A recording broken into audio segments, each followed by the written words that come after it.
Hello, everyone, and welcome to the Petrie-Flom Center for Health Law Policy, Biotechnology, and Bioethics at Harvard Law School's virtual event, Psychedelics and Trauma. My name is Carmel Shachar. I'm the Executive Director of the Petrie-Flom Center. Before we launch into what promises to be an incredibly interesting and thought-provoking discussion, I wanted to get a few housekeeping features out of the way. The first is this is a moderated discussion, and so we not only have the option for you to submit questions, we really strongly encourage it. We want to pull your questions and be able to present them to our panelists. The way that you can submit questions is by using the Q&A feature found in the meeting controls at the bottom of your screen through Zoom. That is by far and away the best way to get questions to us. You can also join the conversation or submit questions on Twitter. We're at Petrie-Flom using the hashtag Poplar. Again, that's hashtag Poplar. If you have any technical issues, so not questions, but something's not quite right, please email petrie-flom@law.harvard.edu and we will do our best to fix your problems. Before we launch into the event, I want to say if you like this event, please sign up for our newsletter. It comes out twice a month, so it doesn't fill your inbox too badly. And it's by far and away the best way to get a sense of what events we are tackling. This week alone, this is the third event that we've been hosting. We've tackled topics like everything that physicians would like to know about reproductive rights litigation, as well as looking at issues surrounding substance use disorder and pregnant people and how the criminal justice system can be better set up to address their needs. So as you can see, it's a really broad range. We'd love to have you at more events. Please also consider reading Bill of Health, our blog that hosts really cutting edge, interesting ideas in health law, health policy, and bioethics. Or if you want to skip our newsletter and skip Bill of Health, just please check out our upcoming events. With that, I would like to introduce the moderator for this event, Mason Marks, who is Assistant Professor of Law at University of New Hampshire Franklin Pierce School of Law, as well as our very own Senior Fellow and Project Co-Lead, as well as founder of the Project on Psychedelics Law and Regulation, also known as Poplar. That's why we have used the hashtag Poplar, at the Petrie-Flom Center for Health Law Policy, Biotechnology, and Bioethics at Harvard Law School. Mason, I'd like to hand the mic over to you. Thank you, Carmel. And good morning or good afternoon, everyone. Thank you so much for joining us. We have a great panel of experts here today to talk about psychedelics and trauma. And I want to thank Laura Chong and Chloe Reichel for their support in making this event possible. We are in the middle of a psychedelic renaissance characterized by increasing interest in researching, commercializing, and decriminalizing or legalizing psychedelics. And one of the reasons is their potential to address the worsening mental health crisis. And psychological trauma is a large factor in that crisis. Trauma has always been with us to some extent. It's a part of the human condition, but the past 2 years have been particularly challenging and traumatic for many people. And I have to acknowledge the ongoing Russian invasion of Ukraine, which will be traumatic for many people in the region and throughout the world. So it's very important to be having this conversation about how to better address trauma and support people who experience it. And with that, I want to invite each of our panelists to introduce themselves and spend 1 to 2 minutes talking about why they find this topic important. And I think we'll start with Professor Jeannie Suk-Gerson, and then we'll turn to Jesse Gould. Jeannie? Hi, thank you. Thank you, Mason, and thank you for this panel. I'm really excited to be part of Poplar and to be an affiliated faculty at Harvard Law School. And my area of research has been the relationship between law, culture, and psychiatry of trauma. The rise of the treatment of trauma with psychedelics raises many new questions, but also some questions that have been with us for a long time. As Mason said, this is part of the human condition, the idea of human beings affected by traumatic events. So the first observation that I'll make is that the strong association of psychedelics with anti-Vietnam War counterculture led to the government's desire to clamp down on psychedelics, which led to 50 years of its being completely decriminalized and not available. But it was also the suffering of Vietnam War veterans that first led to the psychiatric community's recognition of the diagnosis of post-traumatic stress disorder in the DSM-3 in 1980. And so today, I think the suffering of veterans from PTSD is helping us with having a template, a kind of gateway to using psychedelics for mental illness treatment, possible eventual legalization for other purposes. And the COVID-19 pandemic has had this enormous mental health impact and made trauma an experience for many people living through it. And high rates of psychological illness will be with us for many years to come as a result of that. And therefore, the effectiveness of treatments will be extremely important to explore. So that's what I find really important and timely about this topic right now. Thank you.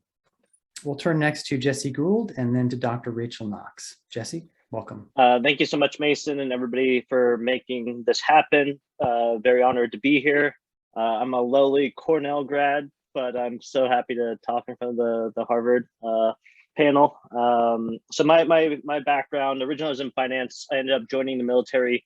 I was a NCO, non-commissioned officer, Army Ranger, based in Savannah, Georgia. I had 3 combat deployments to Afghanistan, and I was in charge of 30 or so individuals, both in training and overseas combat situations. When I got out, I went back into finance and sort of hit my own mental health struggles just from the wear and tear of my experiences in the military, and quickly found that the mental health options were extremely limited. And most of them, especially in the US, were essentially a fast track to medication without much else, which is really a maintenance sort of program as opposed to overcoming or healing program. And so through my own struggles and just trying to figure out ways to get over some of the issues I was going through, I stumbled upon psychedelics. My first experience was with ayahuasca in Peru in indigenous settings and ceremonies. And it just sort of vastly changed my mind about the whole landscape. One, of what psychedelics actually are, or this scary term drugs that we are raised to believe that there's certain things and associated only with criminality.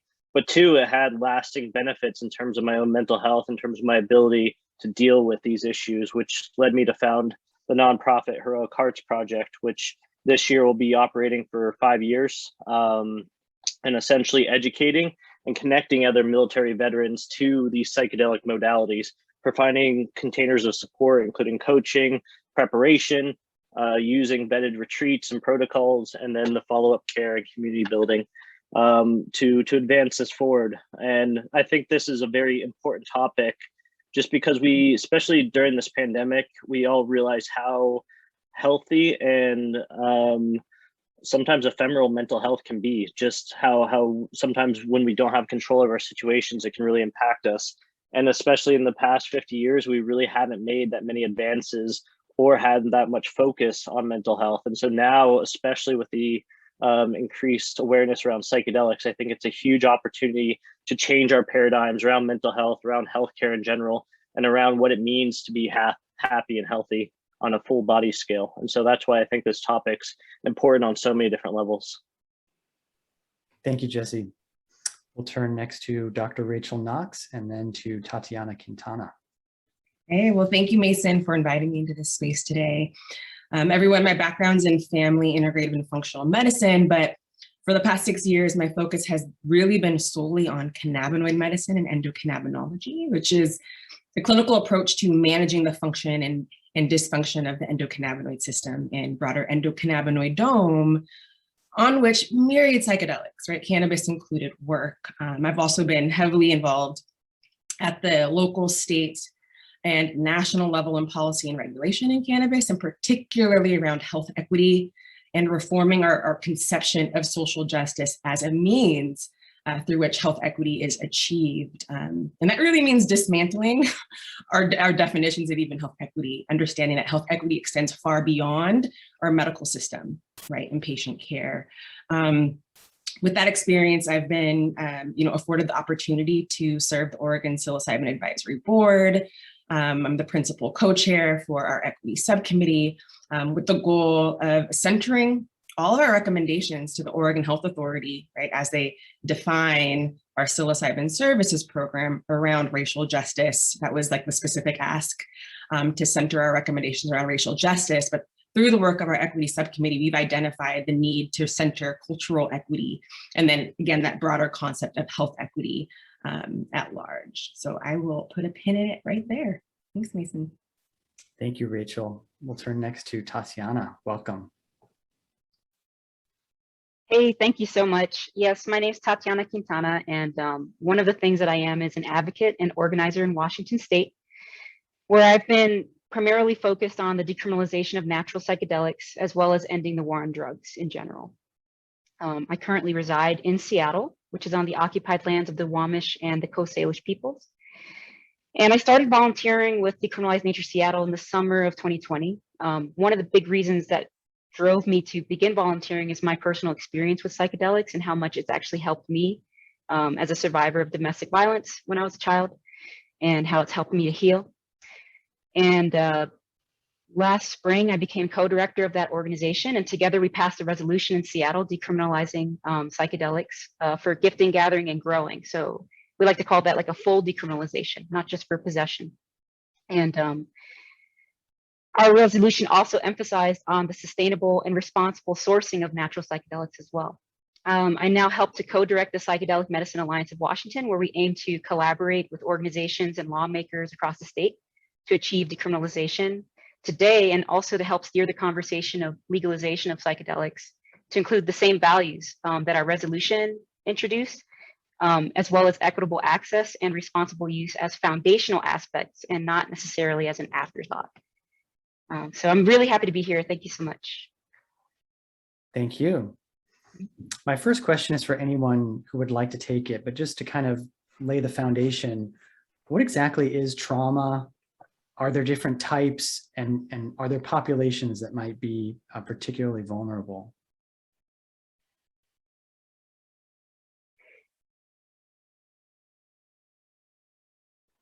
I can open up a little, make it a little bit more open-ended. So trauma, it's a tricky term to pin down, and I think most people experience some form of trauma, and depending on a lot of things, their capacity to deal with it, how it happened, why it happened, where it happened, they can all factor into the permanence of it, to how it affects you, and that's what makes it so tricky. Also, in terms of the treatment care, and that's one of my main concerns, or what we're trying to push, is that I think for the longest time we've always treated trauma similar to a broken bone, where it is a very sort of concrete thing, and you treat it, generally speaking, in a pretty straightforward way, kind of by the book. Whereas, and we've tried to do that as much as possible with mental health, but it can be a much trickier thing with many more things to consider. And so I bring the case of PTSD, which is obviously the main trauma associated with veterans, which generally speaking, PTSD is a very traumatic situation that occurred generally in a combat experience that sticks with the veteran, that is a sort of inescapable storyline that they can't continue, whether they're in some sort of combat situation, death, or something like that it's just very hard for them to get over. But that's been so associated with the veteran population, it's become almost catch-all umbrella term that's very unspecific, and then has sort of a one-size-fits-all treatment solution, to where the vast majority of veterans that have trauma are diagnosed with PTSD. But that can stem from so many different things. We're understanding now that can stem from physical head trauma that later adds to depression and anxiety and suicidation. It can have from that very specific, almost Hollywood-esque sort of military experience. It can happen from military sexual trauma. It can also come about later when they come back to civilian world, they have no purpose, they have no community, all these things lead to trauma, but if we just understand it as these sort of terms, then it can be very misleading. And so there's a debate there with the DSM-5 model where we can diagnose specific types of trauma, and they should be used as a guideline and for communication purposes, but we stick too strictly to that, then I think we lose a lot of other dynamics and aspects of what a person's actually going through and how to actually effectively treat them. May I just add to that, that even when PTSD as a diagnosis was first being debated, there was this debate exactly along the lines that Jesse was tracing.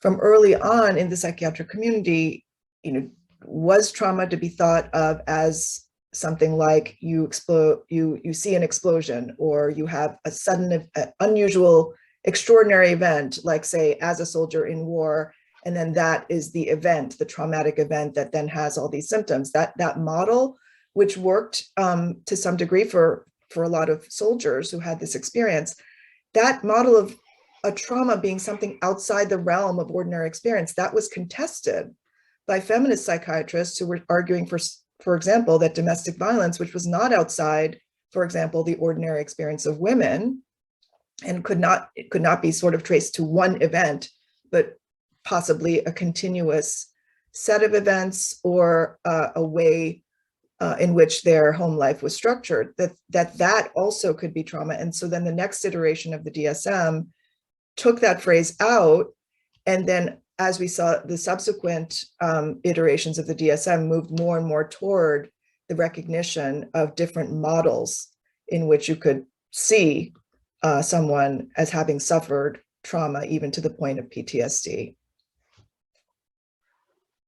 Yeah, and I'd like to just add that I think this evolution of what trauma is an ongoing conversation that I think has reached into the community, like the everyday person at large. We're seeing that with the recognition of bullying, including online bullying, recognizing that community-based violence is something that affects a ton of people, and it's not just something that happens outside of you. And something that I've come to learn as I've worked with my counselor, for example, in somatic experiencing, is that trauma is not necessarily what happened to you, but how you respond to what happened to you.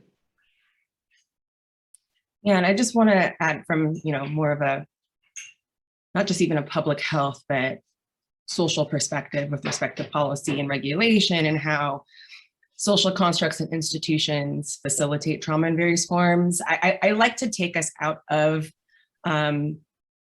reduction, right? Placing trauma just in psychology. I know we've talked about, Jesse, you alluded to physical trauma, but there's environmental trauma, there's economic trauma, there's social trauma, right? Policies and regulations that actually cause trauma. So I would like us to see more people, more thought leaders too, begin to really talk about the intersectionality of all these types of trauma.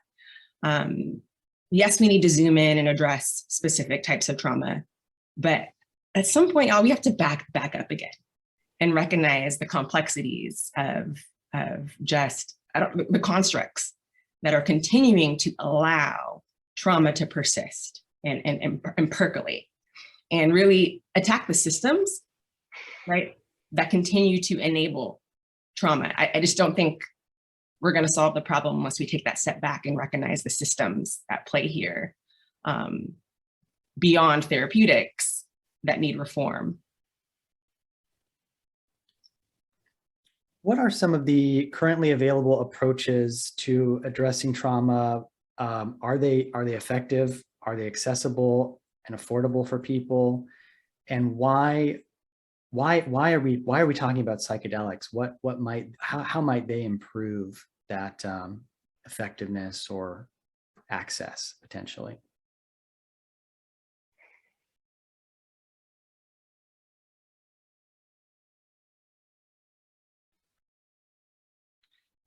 So I mean, there's a lot of different options. Some of them don't necessarily get the funding or attention that they deserve, just because of sort of the nature of the economic situation and the insurance situation. And so there's a few different pressures that create sort of the mental health apparatus that we have today. And so that's one of those other paradigms that I think we kind of need to rethink, and I think psychedelics can bring it in. So I mean, especially from the military side, sort of the go-to is if you have trauma or diagnosed PTSD is talk therapy, generally cognitive behavioral therapy with most of the focus on prolonging exposure. And then with the addition of some sort of medication, generally speaking, that's kind of the go-to course of it. And that's like an SSRI or something similar. And so those sort of combination go, and you can kind of look at the results. Like with veterans, it tends to be like 1/3 of veterans will still, or I forget the statistics, but it's not super high. And a lot of the SSRIs, a lot of the recent research shows that they might not be even more effective than placebo. Beyond that, there's all sorts of new innovations beyond psychedelics. We have EMDR, which is the rapid eye movement. You have hypnosis. You have even acupuncture. You have magnetic brain stimulation. All sorts of different techniques. It's just a question of one, approval, but also how much of funding and sort of push goes towards it. And we are in a situation where medication, not to get too conspiratorial, but medication, pharmaceutical companies do have a lot of power, and there is a reason that the systems work the same way they do, whereas other systems that might be effective in certain cases don't necessarily get the funding, the attention.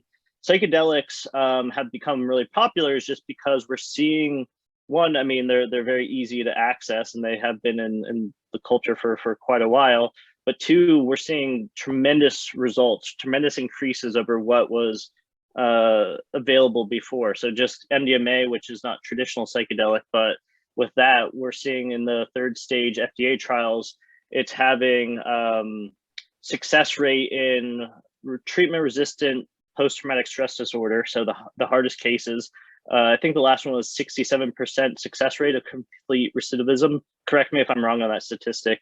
But that's a huge jump over the 33% or whatever the case was before. And that you don't see that in FDA trials. You don't see that big of a jump.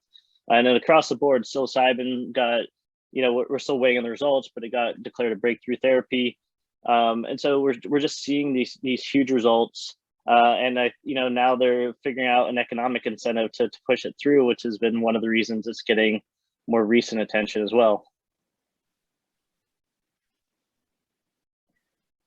What has been really intriguing to me about the recent study in Nature about MDMA and PTSD, this was just less than a year ago that this study came out, was its discussion of how it interacts with memory to help treat patients with PTSD. This was, the subjects were sufferers of severe PTSD, and the discussion in that study indicated that in therapy, the use of the drug would produce a window of tolerance in which the participants were able to revisit and process traumatic content without becoming overwhelmed. That was just super interesting. That was the discussion in the study of how MDMA actually helps people who are suffering PTSD. It's not just sort of symptom reduction. It's the process, the interpersonal process between therapist and patient that it enables, that this window of tolerance is that you are able to confront these memories, that the drug actually facilitates recall, the memory of the negative or threatening event, and to sort of reorient the person's attitude toward it, to address it with more compassion, less shame and anger. And it's just a super interesting kind of mechanical process when you think about how drugs generally work. This is a kind of different way. And so the idea that the drug actually supports the interpersonal relationship between the therapist and the patient, and that it has this kind of pro-social interpersonal effect, that is one of the, I think, kind of new things and interesting, fascinating things about the MDMA treatment for PTSD. Yeah, Jesse, I would love to jump in here real quick. Please. Yeah. You know, I think I touched upon this in my last comment, but I think we need to better recognize the role of policy, right, as a therapeutic solution. Dr. Julie Armstrong asks a very good question here, asking us to speak to the awareness and efforts to disrupt monopolies, right? The monopoly, she said, cites here being the insurance companies as really the gateway, right, to determining the different types of therapies that people have access to. So I think Measure 109, as well as the cannabis legalization efforts everywhere, are important right now in this time, because we have an opportunity through legislation to create access to earth medicine, right? Whole plants, whole mushrooms. That has disrupted big pharma, biopharmaceutical companies, insurance as we know it. Yes, we're trying to scramble to figure out how insurance will even cover some of these, what we call, retail market products. But I can tell you, in states that have legalized cannabis, we are seeing a reduction in prescription drugs associated with the conditions that patients are allowed to use cannabis for, right? I suspect we're going to see that in Oregon with psilocybin as well. But what this creates is agency, therapeutic agency. It puts the power of choice back into the hands of the consumer.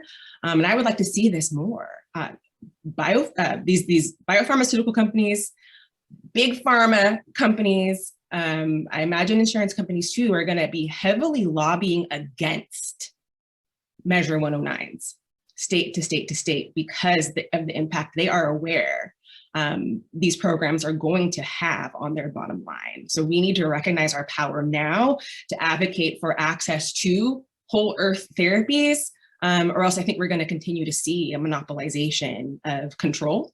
And that's really what we're getting to here, right?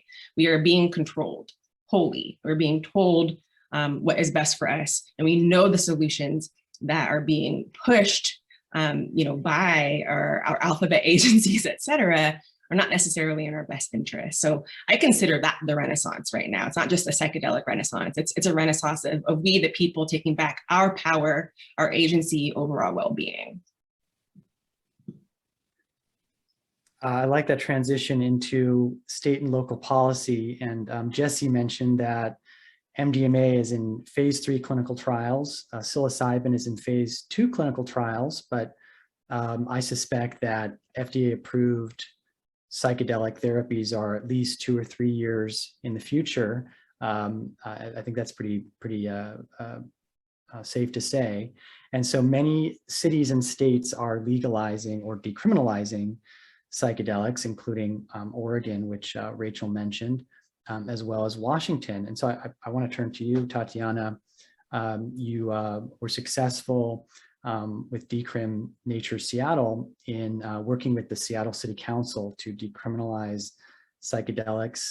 And I'm wondering, in your work as an activist, what kind of stories have you heard from people regarding how they've used psychedelics, how they've chosen to access them, what benefits they've experienced, and what kind of challenges you and your team have faced? Yeah, well, there's been so many people who have shared stories with us, and I just want to, I actually want to touch back on something that I heard earlier. I'd like to note that psychedelics are accessible or easily accessible for some people, and they're wholly non-existent in other kinds of communities. Like where I grew up, wasn't ever talked about, wasn't something that I was familiar with, and it wasn't until I was much older in my life where I actually knew someone who had access to psilocybin, for example. But most of the stories that I've heard have been people engaging with psilocybin or ayahuasca to help them with depression and anxiety, and overall, generally, like family-related traumas. It's like most of the stories that I've heard. And a lot of the work that we did was to really encourage people to step forward and to be brave. And it took me even a long time before I was comfortable sharing my story, even parts of my story, in a public sphere, because I grew up in a place where I grew up in Newark, New Jersey, in a place where, the drug war was in full force. My family has been severely affected by it. And I was really, afraid of like the impacts that being open about this could have on my life. And it's like impacting me right now because it's really scary. But I've received so much healing from my relationship with these sacred earth medicines, and the sovereignty that I have with being able to heal and have a relationship with them has been really powerful. And that's something that I want to help other people access. And so some of the success that we've had with city council was literally just having conversations and informing them about this. And then they had conversations with their friends. They talked to people about this issue that they've never talked about before, that wasn't really on their radar. And then they start to realize, oh, other people in my life that I know, that I trust, have had positive experiences or transformational experiences, or sometimes even negative ones that they've learned from. All of that is part of the reality of what psychedelics can offer. And just raising the conversation about it has been really helpful. In addition to just generally empowering people to step forward. And, for every 10 no's, we get 1 yes, being willing to step forward. So that's a lot of the work, is educating people or helping them feel comfortable to step forward, because there's a whole community of us who are willing to do so. As you transition to advocating for state level action in Washington, what do you anticipate being some of the challenges that you have to overcome? The stigma is still a huge challenge. The idea that substance use of any kind, particularly the ones that are most stigmatized, is a crime, and seeing it either as a crime or as problematic use, period. I mean, most substance use is done responsibly. It's done in the privacy of people's homes. It is not an issue, for most people. And then for people who do struggle, they need support. They need compassionate support. They don't need to be arrested and further traumatized by our criminal justice system, despite what they choose to put into their body. So I think the stigma surrounding substance use in general, particularly for controlled substances which are currently criminalized, is the biggest hurdle. And then the knee-jerk reaction to just use our criminal justice system to handle it. I think those are going to be our biggest struggles. In addition to what Rachel was saying is very true. There was a lobbyist I looked up recently, Senate bill. Oh, sorry, I'm blanking on the number right now because I'm a little nervous, but the recent Senate bill that introduced basically like Oregon's Measure 109 to Washington. We saw that there were lobbyists from the medical industry who had hired people to basically go on and, put a no stance on this bill. So it's definitely happening. And it's something that we have to watch out for, and also inform lawmakers as well about this dynamic, because what can happen is people, who have the power and prestige of institutions behind them and degrees and whatnot, can easily influence people when they already have this bias of thinking that substances are just inherently dangerous, that these need to be controlled and forced through a pipeline, the same one that most therapeutics come through today, which makes them very inaccessible, very expensive, and also their effectiveness. I mean, you think about SSRIs and how effective they are or aren't, right? But they're highly profitable. All of those different factors come into play. So really trying to educate lawmakers about the complex dynamics that are at play, and hopefully encourage them to not be lobbied by people who have a lot of money, because the organization that I help lead, we're totally grassroots. We don't have a lot of money, and most of our support comes through relationship. It comes through getting to know people and empowering people to share their voices. And we're hopeful that we can continue to have a voice and not get pushed out of the way, I guess, so to speak. Because when we're going through the legislature, we have a lot less power there than if we were, for whatever reason, to have the ability to run something more like a ballot measure where we are guiding or steering the ship, so to speak. I want to turn to you, Rachel, next. and your work in Oregon on the Health Equity Subcommittee of the Oregon Psilocybin Advisory Board. You have expertise in health equity, and I'm curious to hear your perspective on other cities and states as they decriminalize or legalize psychedelics. How can they take a culturally aware approach to psychedelics and their reform? Yeah. You got to deconstruct that question a little bit down to that phrase that you shared here, culturally informed. What is meant by that, right? And I think a common problem, a common pitfall that we experience here in Oregon, and I would warn everyone else against, is failing to understand what being culturally informed is at the outset. So really the crux of my answer here is going to be, how do we properly, frame that phrase, culturally informed, and then what do we do with it? So, and really the point being that if we don't have a shared understanding of something, right, culturally informed, then we collectively will not know how to embody it and implement it, right? So let's talk about it. In defining terms, like those of you who follow me or know me, I'm a stickler for the lexicon. I'm a stickler for etymology. I'm a stickler for how we use terms and how we define terms in policy and regulation, because everything else extends from that, right? That's the foundation of all of our rules and processes.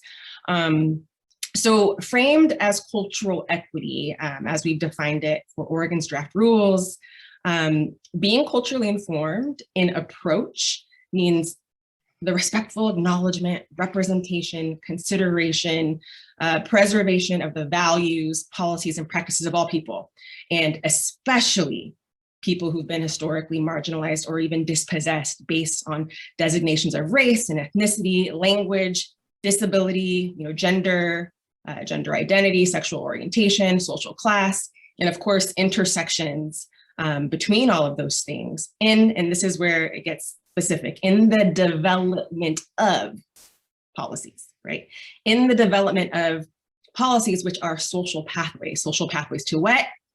Health equity, the assuredness of access to full health and well-being, right? So stress those definitions a lot. We're attempting to codify that definition into Oregon rule.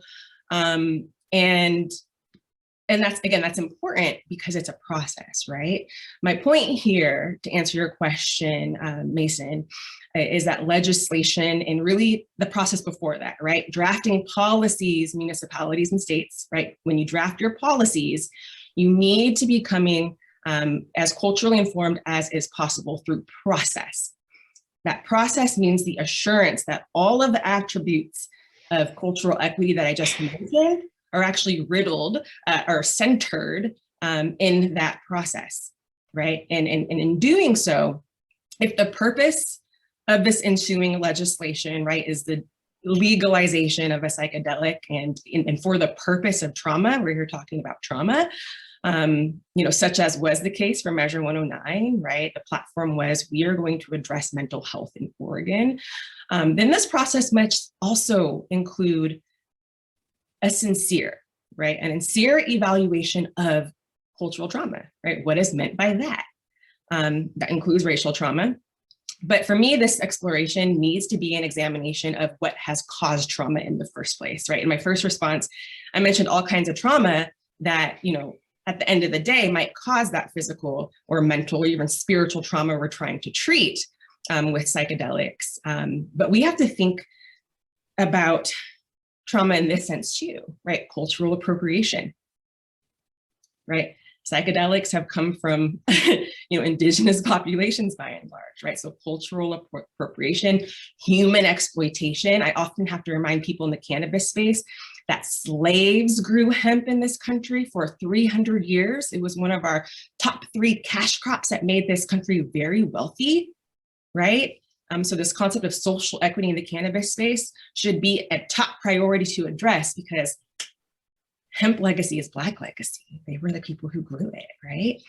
There's the theft of ancient and original knowledge and healing practices and earth medicines. And then we have this whole 70 years of a war on people of color, right?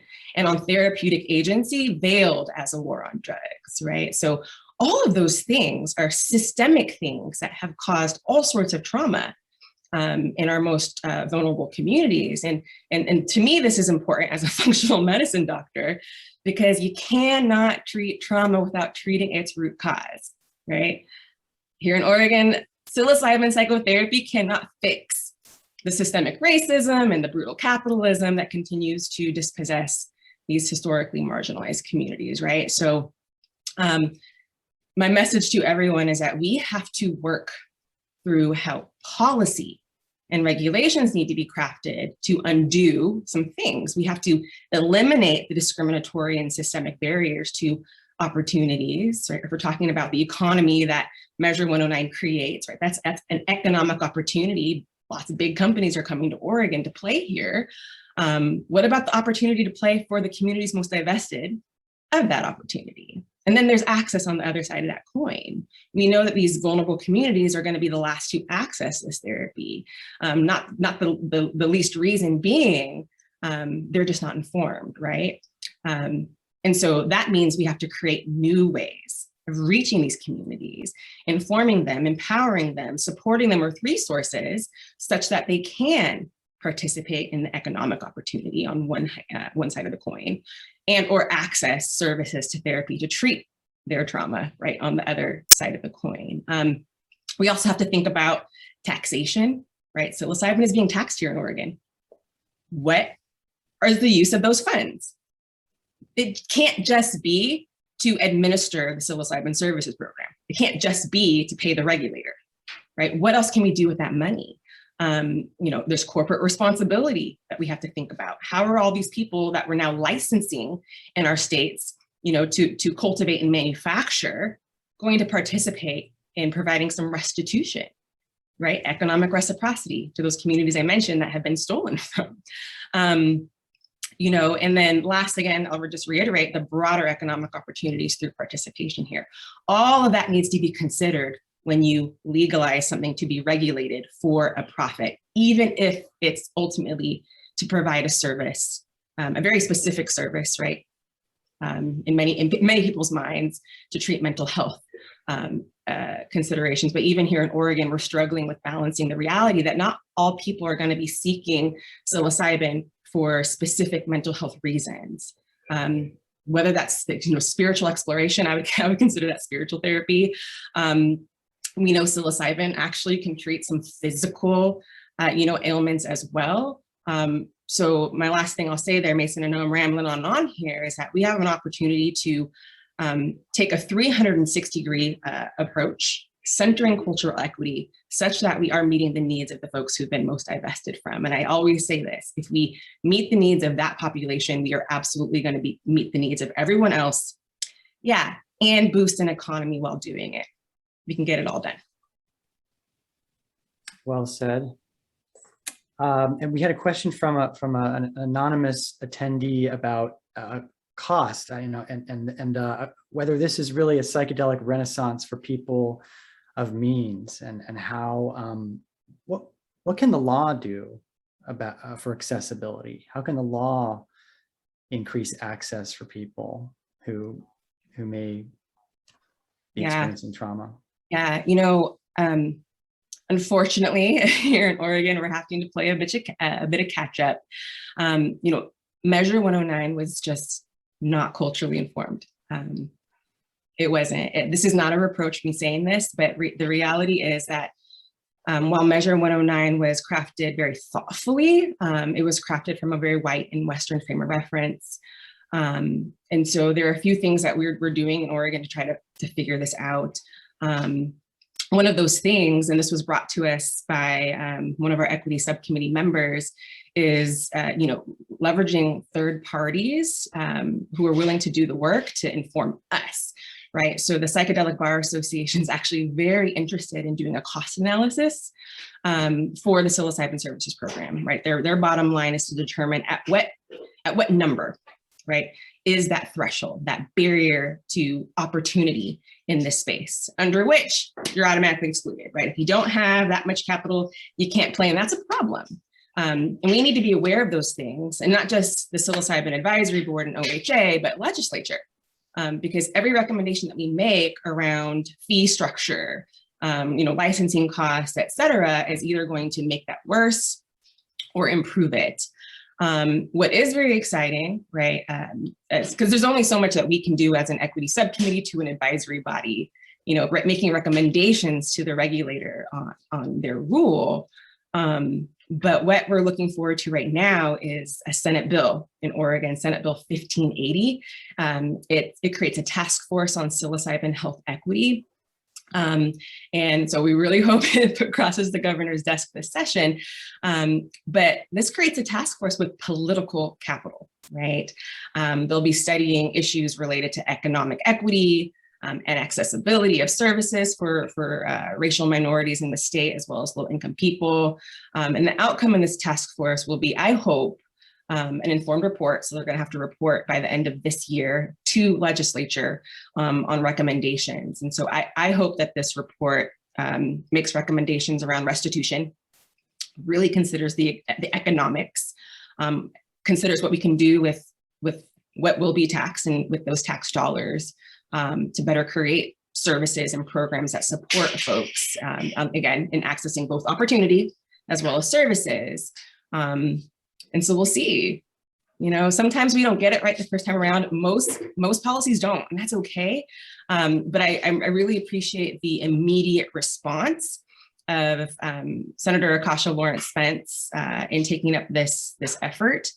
Because we don't want to have happen in psilocybin what has happened for the past 20 years plus in cannabis with respect to equity and justice. We just can't let that happen. Yeah, Oregon is an interesting case because you have a regulated system. So as you mentioned, you need to talk about access not only to the services but the industry as well. Yeah. I mentioned economic trauma. Yeah, like economic equity is super important. And as a barrier to trauma therapy, right? So we have to think well beyond, the mechanisms that we have and that we understand as our healthcare centers. This conversation has to extend far beyond our medical centers, our insurance companies, and the pharmaceutical companies that are developing drugs. Jesse, I have a couple questions from the audience, from Dan and Bill D. One question is, what is the VA's perspective on psychedelics? And I also wanted to ask you, and you can just answer whatever part of this you like, but how are veterans currently accessing psychedelics, and what would legal reform potentially mean for them? Yeah, both good questions, and you're already kind of seeing the early cases of that today. So we'll start with the VA first. I mean, at the end of the day, the VA is a federal organization, so there's a limit to what they can do because these substances are all, well, not all of them, but a lot of them are Schedule I substances, right? And so you see the same thing with cannabis, where they can, I think at this point, somewhat talk about it, but they can't administer it, where, for instance, in Canada, veterans can actually get reimbursed for cannabis because our laws are different. So until that changes, it'll be very hard for the VA to sort of move forward with this. There are exceptions being made. So Rachel Yehuda up at the Bronx VA, she created a thing it's called the Center for Excellence, and they're actually starting with MDMA therapy for veterans. They have some of the first cases within the VA. I saw the question one of them was asking about ketamine. So a couple years, I think 2 or 3 years ago, they actually did acknowledge that ketamine does have a place. Unfortunately, the VA is a huge bureaucratic giant. And so the first year is sort of an abysmal rollout. The VA is very tricky just because it's not sort of this uniform healthcare sort of system. Every VA is different. And so you could hear about a buddy getting ketamine therapy in San Diego, and then I wouldn't have access to it in Kentucky or something like that. So it can be very tricky. From what I've heard, a lot of like the ketamine side of it, it can be offered, but it's just very tricky in terms of like you have to go through other aspects to limited avail, and then essentially you can go into ketamine. And at the end of the day too, they are really not interested in sort of the psychedelic properties or the out of body, out of mind sort of states of it. And so, you know, if we do use ketamine through Heroic Hearts, it's really sort of the ketamine assisted psychotherapy side where you get that dosage to where you do enter in sort of a dissociated state enough to where it's somewhat of a psychedelic experience. And then you add on the trained practitioner who can help you talk through and integrate those traumas. Whereas the VA will because of insurance and because of just sort of you know, how they process it, they're going to do more of the Spravato, lighter doses, somewhat altered states, probably more similar to MDMA, where you're somewhat altered, and then it kind of breaks down your walls to kind of enhance talk therapy, or just kind of use the chemical benefits of ketamine to have that antidepressive effect, and then just kind of have regular doses of it, which I guess it's better than nothing, but it's still not ideal. So it's sort of this learning curve of going into it, but that's sort of the institution. There are amazing people within the VA that are trying to make changes from the inside. So for instance, like I said, Rachel Yehuda, Chris Stoffers over in Oregon, he's doing some great research with group therapy, with using, I think either MDMA or psilocybin, I forget which one, for addiction and for PTSD. So they are figuring out ways, but the psychedelic, especially the hallucinogenic, like something like psilocybin, it's different from our current mental health model. So it's going to be interesting. I think Oregon will be a good test case of how these two sort of systems work together. And currently, I mean, veterans are either, you know, ketamine clinics are accessible, so they might be doing that. But generally speaking, most veterans with trauma, they don't have great financial means, and ketamine therapy can be expensive. They tend to almost fall into this underserved category because if they fall through the VA, they tend to not have the resources to access mental health. So a lot of veterans are pursuing it underground. So either local psilocybin or ayahuasca communities or churches or what's accessible, which can be great, but it can also be, you know, not necessarily great, just because with the underground becomes, you know, lack of conversation and sometimes bad players sneak in. And then the other cases are like the reason for our program is to facilitate veterans going to countries where they can do it safely, they can do it legally, they can do it with support, and, you know, not having the guilt or worry about anything else like the DEA invading during a ceremony. So en masse, veterans are pursuing this because they're not going to wait for laws to catch up. And that's what we tell regulators. It's like, this is not a question of what's may happen. This is already happening. It's just a question of how safe, how accessible, how open the conversation we make it, because this is already here. And so it's just how long we take dragging our feet to recognize that. And so, yeah, so what we try to do is, at least for now, facilitate their passage to countries where doing it, which, you know, it's hard to scale, but it does have the added value of when we do work, similar to what Dr. Knox was saying, you know, one of our big aspects is respect for the cultures that this is coming from, and having them go to Peru or Mexico does kind of ingrain that, like, this comes from other places, there are other cultures, they get to experience that, and it's more of a collaboration between us and the healers as opposed to sort of an exchange or anything else. And so I do find the value of that, and I do hope that we do find ways to have people do treks to these countries where it comes from and get that full experience. But we also need to develop our own culture. We also need access at home in sustainable manners and supported manners. And I think that's where community and these sort of individual grassroots efforts will really come into play outside of the inevitable medical model, outside the inevitable insurance models. Jeannie, I want to turn to you just for a moment. Just setting aside psychedelics for a second, how does the law treat trauma in general? And then sort of looking to the future, in your study of the law and culture of trauma, what does that tell you about the possible future trajectory of psychedelics in the US? Okay, thank you for that question. So we have seen since around 1980, when PTSD was introduced as a psychiatric diagnosis, that of course it entered into the law several years later in cases involving a range of sufferers. Some of them were veterans who say committed crimes and then wanted to raise a defense that was based in the fact that they had suffered from PTSD and that affected their ability to form a criminal intent, or that should mitigate the kind of severity of the punishment. And then also similarly with the feminist movement that used the PTSD model to essentially push an idea of women who were abused having a kind of PTSD, a battered woman syndrome. They also used it in rape, for rape trauma. And so again, these were the models that we saw several years after the introduction.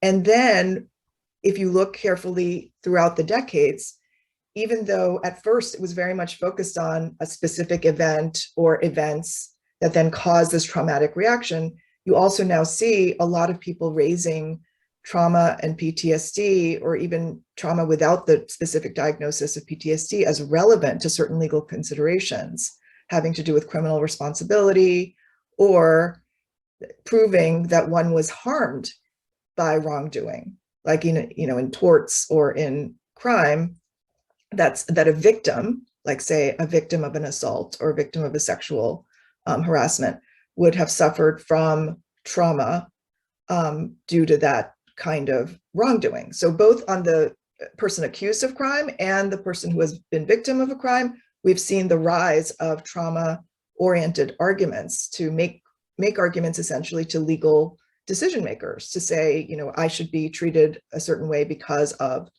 this trauma. And so that's been now going on for decades. And that what the trajectory there is a kind of like broadening and a generalizing of the trauma concept, much in the way I think that Rachel was emphasizing earlier, that instead of thinking of it as like, oh, you see an explosion or you're shot at and then you're traumatized, that it has become much more open, I think, to the concept that it is about distressing experiences, not just in one event, but it could be structural, less personal and more social. All of those concepts have been explored in the law, not as acutely or as commonly as the sort of event model of trauma, but I do think that it is making its way into the legal system in the kind of arguments people are making. Now, what does this have to do with psychedelics? So I do think that right now we're seeing an interesting dynamic where there's a kind of bipartisan potential for the support for psychedelics when it comes to the treatment of PTSD. And that has to do with the cultural association of PTSD from its early days of being a diagnosis with American war veterans and the kind of patriotism that has been shown through the support of war veterans. And so even Republicans, such as, former Texas Governor Rick Perry, has supported a bill in his state having to do with studying the effect of psychedelics on the treatment of PTSD sufferers with like the paradigm of the veteran in mind. And I think it's interesting because as we want to broaden the concept of trauma, it's true that the use of psychedelics will necessarily be applied over time, not just to the veteran, not just to the person who had the acute victimization, but also the social and structural victimization. But I do think it's almost at cross purposes right now because we have to get it through in some accounts. You're getting the acceptance through the medical model, while people worry that pursuing the medical model so doggedly will actually have a negative impact on access for other purposes and for people who don't suffer that kind of acute, straightforward concept of trauma. And so I think it's a complex terrain, but one that we've explored somewhat before, even before the introduction of psychedelics. And I think that some of those dynamics will play out in the psychedelics debate. Mason, if I could just jump in here, I know we're like at time, but Jeannie, like beautifully stated, and I think it points to what Measure 109 did right, and so I do need to call that out. I didn't want to mean that I was making a reproach, right, with my comments before. But that was when I was speaking specifically to being culturally informed and the concept of cultural equity. But what Measure 109 did is not be too prescriptive about hardly anything. It was a brilliant canvas, one that does break us away from a Western medical model, right? You don't have you don't have to have a certification or a medical degree or otherwise to be a facilitator in this program. Right there, it opens the door to a broad range of participants from all sorts of lived experiences and racial backgrounds, cultural backgrounds, which is really beautiful. But it also isn't prescriptive as to what conditions people have to have before seeking services, like we see in many states with cannabis, right? And Dan, in response to your question here, many of your questions, you asked some really good questions here, and speaking to, the needs of many people. Well, Measure 109 creates an opportunity for Oregon to meet the needs of all sorts of people. So I do think as states begin to legalize and regulate, we are going to see tourism, so to speak, and that is okay. But I think we do have to make sure to do what we have done here in Oregon, which is say, listen, people are going to show up with various needs and wants. We need to be a space that meets those folks where they are at. Jeannie, the approach you're describing is going to be very prescriptive. And that's because, we need wins where we can get them, right? And if we want to use the PTSD and the veteran paradigm to do so in some respects, I understand why. Mm-hmm. However, via policy, via legalization of whole earth medicines, in the way we have been legalizing cannabis, plenty to criticize there, and the way we're attempting to regulate psilocybin here in Oregon gives us the opportunity to do something else, and to do something more meaningful that can address this broadening paradigm of trauma. Thank you both for that. And we have burned through our hour very rapidly. I want to thank all of our panelists as well as the Petrie-Flom Center for making this possible. And we have an upcoming event I posted in the chat on March 8th on reporting on the psychedelic legal renaissance, where we'll have some of the leading journalists on the psychedelic renaissance discussing what it's been like to report on these developments. So please join us for that. So thank you everyone so much for this very important conversation. I hope to see you all again soon. Have a great rest of your day and a great weekend. Take care. Thanks, Mason. Thanks, everybody.